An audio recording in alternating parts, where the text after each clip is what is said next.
Today on Morning with Meg, we're here with a local musician in the area, Steve Epting. He just moved here from New York. He's working in the government but doing some side work with guitar. So Steve, how long have you been playing music? A long time. I started with cello in elementary school and then kind of evolved to trumpet throughout high school and picked up guitar somewhere in between. So my family, they all play some kind of instrument. Was in jazz band and the pit orchestra.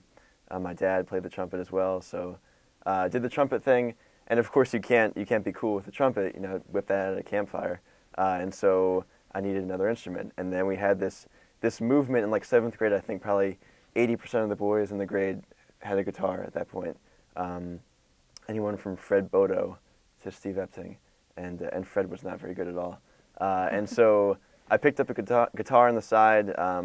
I had been singing in like chorus and that kind of thing, and so started with like weekly lessons on guitar, and just kind of took it from there. I was in bands throughout high school, a ska band, a folk band, and then took it into college. Can you describe for me the Steve Epting sound? What makes you unique? Wow, I'm honored that you called it that. Yeah. I'd call it, I mean, on MySpace you have to specify your style, so I think I chose like indie folk as the style. It's mostly all acoustic, ukulele and guitar, and so there's not a lot of heavy drums or bass, and so it's probably kind of an acoustic folk feel. So Steve, you write and compose your own music.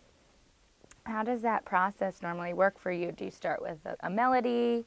Well, there's kind of two parts to a song, so there's the music, and then you want to tell a story. So oftentimes it's just starts with some kind of melody on guitar, and then I put words to it afterwards. And finding that story is really what kind of been a struggle for me. I've had to kind of think about important times in my life, and I wait for a good story to come. And so usually I'll have like 4 or 5 songs ready to go on the guitar, and then wait for a good story to match it. How much time a day do you spend on your music? I'd say maybe half an hour a day, Mm-hmm. but if I have time, if I can record, it's pretty time-consuming, so on weekends. Right now you're your own publicist, so how are you marketing yourself in the area? What have you been doing to get your name out there? Well, I don't pay myself much, so I don't have that much. You know, I don't have that much to do. But I'm on MySpace, so MySpace is a good way to get the word out to friends. I've been playing open mic nights around the area, some better than others. I went to one on U Street the other week that was like playing at the Apollo.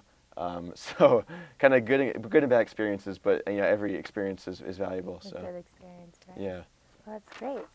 Now, where do you normally record these CDs and everything? Yeah, in my room. I'm a PC guy. I'm a PC too.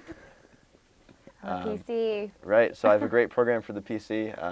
It's kind of like GarageBand for the Mac, and you just plug a microphone in and play your guitar or your harmonica, and you can listen to yourself while you record new tracks, and so it's kind of an all-inclusive program. Oh, wow, that's incredible. Yeah, that's so great. As an amateur, it's good for me. Yeah. Well, Steve, since you're here, do you think you want to play something for us? Yeah, I'll play you a new song I just wrote called On the Water, which will be out on the next EP. It's coming out in June. Great. Ladies and gentlemen, please give it up for Steve Epting.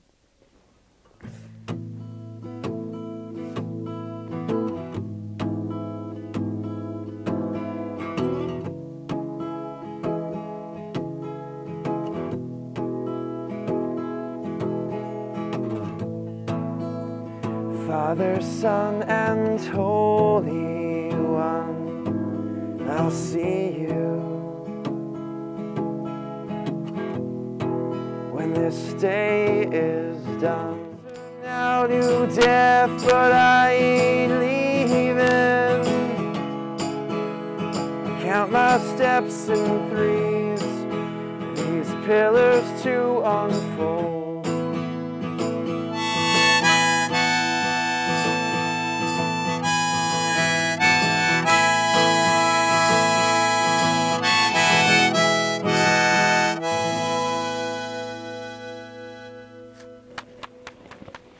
Thank you so much, Steve. Next time on Megadonna, we'll have Madonna, and everyone's getting a car.